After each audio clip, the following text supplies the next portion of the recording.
For you ladies and gentlemen out there, you quote-unquote working Americans. In other words, those of you who actually do carry your own weight through this world and pay your own bills and seem to pay everybody else's bills too, are taxed up the wazoo but told you don't have any skin in the game, who are being regulated to death, whose private property is under attack. You know, hardworking Americans, I'm talking to you. Thomas Donahue is your enemy. This group he heads, the Chamber of Commerce, is not the Chamber of Commerce. It's the Chamber of Crony Capitalism. That's why I've done us all a favor and changed their name. It's not the Chamber of Free Market Capitalism. It's not the Chamber of Individual Liberty. It's not the Chamber of Private Property Rights. It's not the Chamber pro-private sector. It is the Chamber of Crony Capitalism. They like laws that benefit them. They like regulations that harm their competition. That's not capitalism. Call it what you will. It is not capitalism. And Mr. Donahue gives capitalism a bad name. In fact, he gives commerce a bad name. Now, before I get to Mr. Donahue, I'm going to get to him right now. Hashtag jerk. Hate that.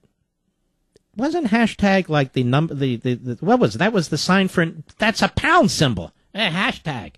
Ooh, I'm just like the millennials. Hashtag. No, that's a pound. No. It's hashtag. I thought hash was something the druggies used to smoke. Oh, no, it's a hashtag. Listen to this jerk, Thomas. Ooh, did I call him a jerk? We want monotone radio, thoughtful radio. I love these lectures. Really thoughtful. Oh, okay. Well, let me burn my Phi Beta Kappa certificate, and let me burn my Magna Cum Laude certificate, and let me burn my college degree that I earned when I was 19, and my law degree that I got when I was 21. Let me burn all. We want something thoughtful. You know, the last time I had a bologna sandwich actually was probably like 3 weeks ago. Oh, yes. Yeah, my back hurt, my foot hurt, my nose. All right, anyway. Thomas Donahue. Cut 6, go. You think immigration is doable this year in an election year? Yes. Really? All right, stop right there. What? Yes. Like from a sci-fi movie. Yes. All right, start from the top. Go. You think immigration is doable this year in an election year? Yes. Really? Yes. You're more optimistic than I am, maybe. Well, I give you 3 reasons. If the Republicans don't do it, they shouldn't bother to run a candidate in 2016. Wow. I mean, think about that. Stop right there. The audience. You know what the audience said? What a schmuck.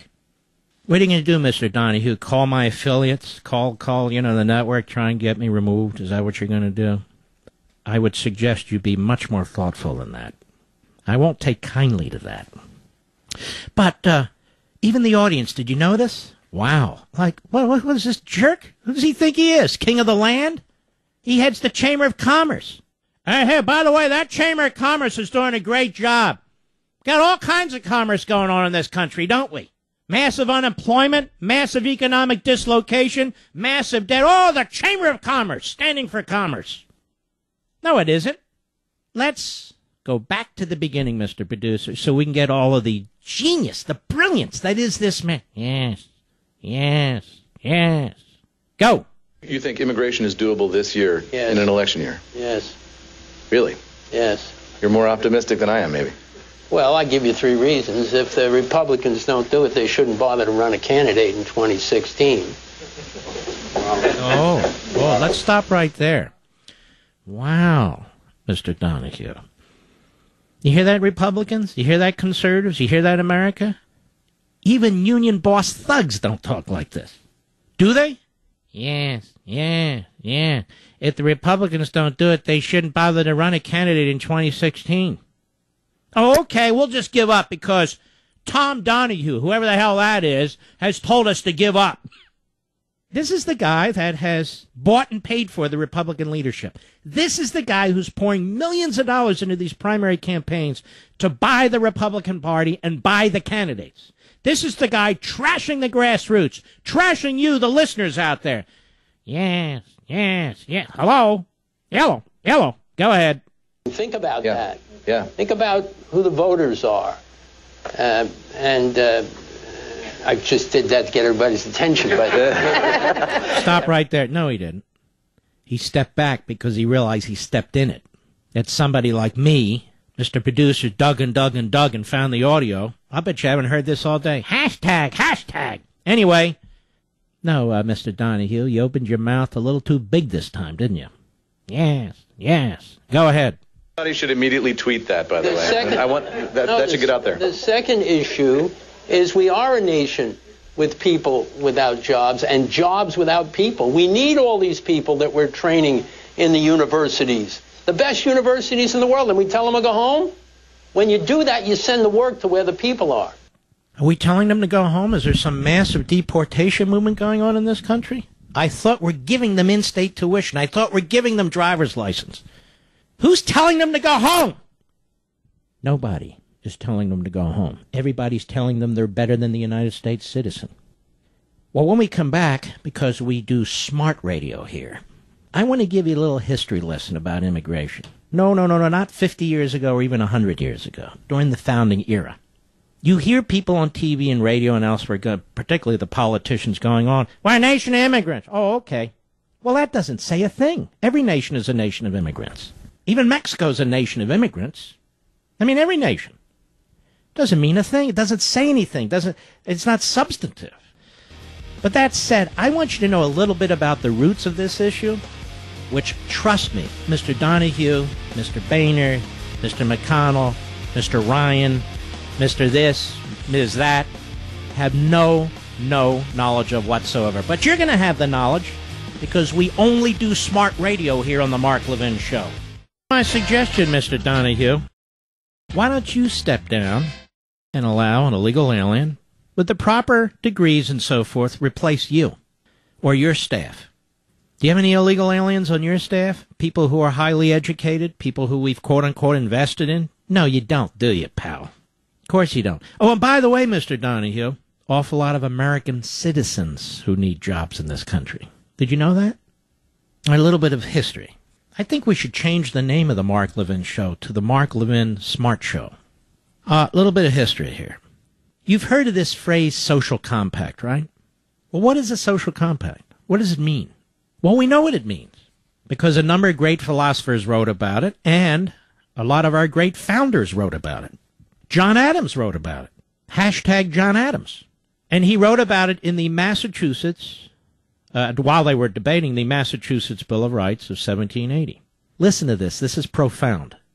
The end of the institution, maintenance and administration of government, in other words, what is its purpose, is to secure the existence of the body politic, to protect it, and to furnish the individuals who compose it, that would be you, the citizens, with the power of enjoying in safety and tranquility their natural rights. And whenever these great objects are not obtained, the people have a right to alter the government. In other words, the government exists for the citizens, period. He went on. The body politic is formed by a voluntary association of individuals. It is a social compact by which the whole people covenants with each citizen and each citizen with the whole people, that all shall be governed by certain laws for the common good. In other words, it's the civil society, the citizenry. But what he's saying is the establishment of the civil society requires reciprocal consent. That is, the community consents to protect and preserve the citizenry, and the citizenry consent to protect and preserve the community.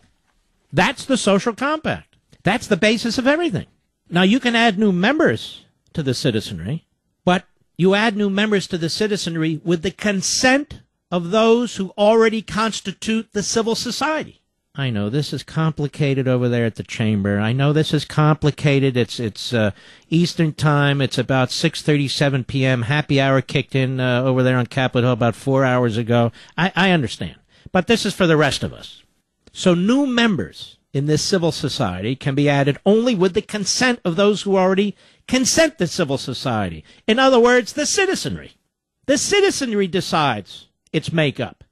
No individual can be ruled without his consent, nor can any individual join an already established community without the consent of the community.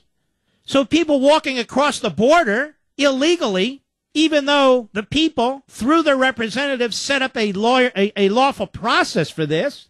We've not consented to them being part of the community. And yet, when you listen to the ruling class, both political parties, and their mouthpieces in the media, they go on and on and on as if the people who've come here illegally are virtuous, and the people that say, wait a minute, I don't consent to that, you are a hoodlum or something.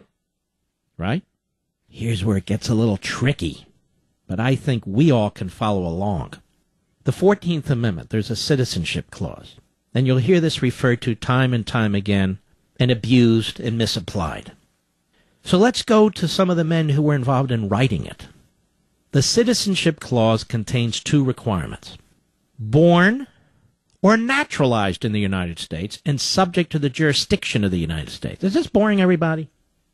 Birth within the territorial limits of the United States does not mean that the person is automatically, quote, subject to the jurisdiction, unquote, of the United States. How do we know this? Did I just make it up? No. Ever hear of Senator Jacob Howard of Ohio? He was the author of the citizenship clause. Oh, my God! Let me continue. And he noted in debate that, quote, the word jurisdiction, as here employed in the 14th Amendment, ought to be construed so as to imply a full and complete jurisdiction on the part of the United States, coextensive in all respects with the constitutional power of the United States. Let me put this in plain modern English. Hashtag plain modern English. In other words, you can't just fly in here from some part of the world, have your baby and leave, and then your baby's an American citizen.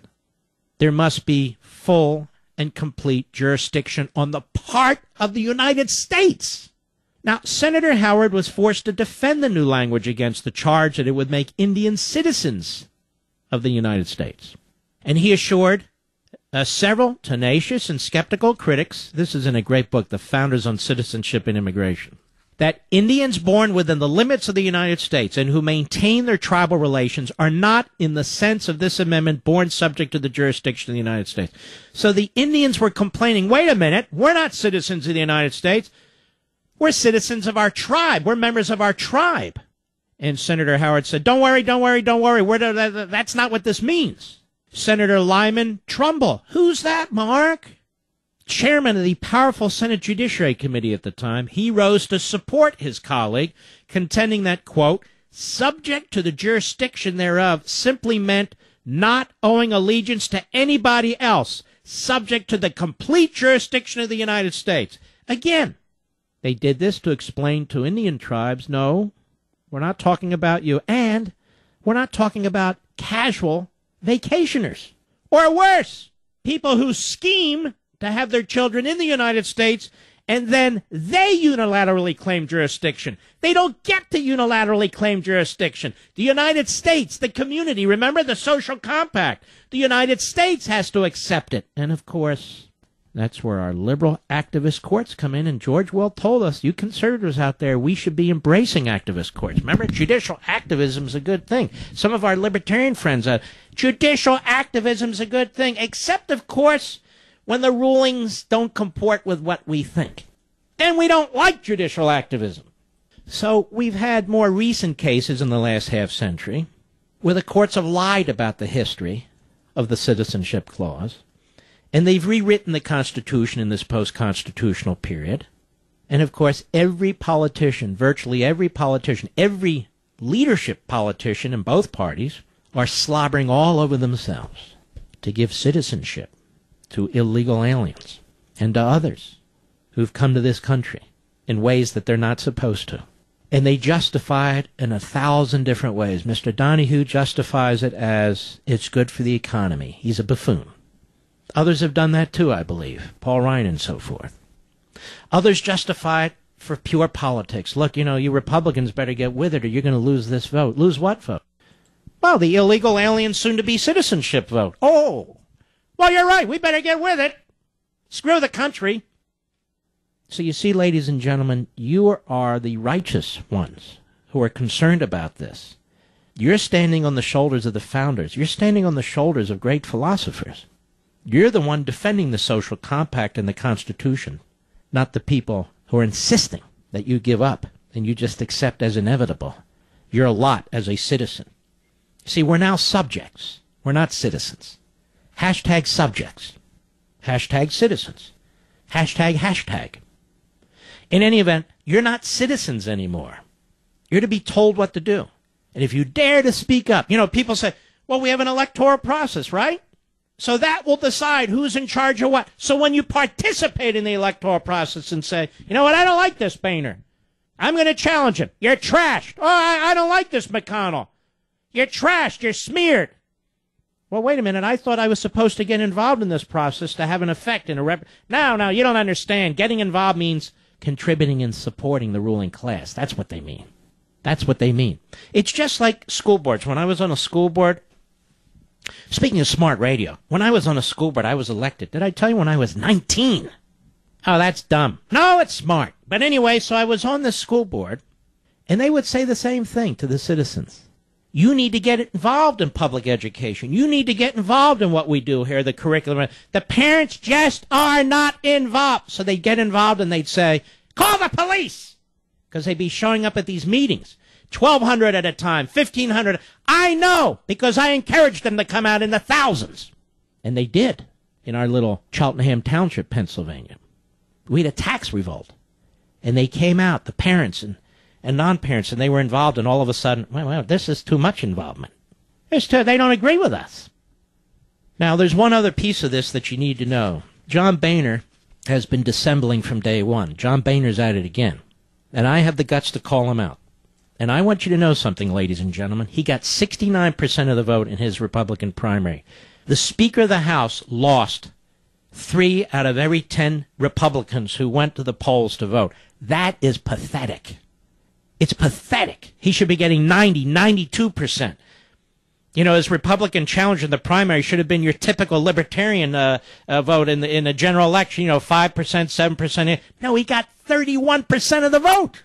And by the way, next hour we're going to talk about what happened in Virginia to Eric Cantor. Oh, no, Eric's very angry. Very angry.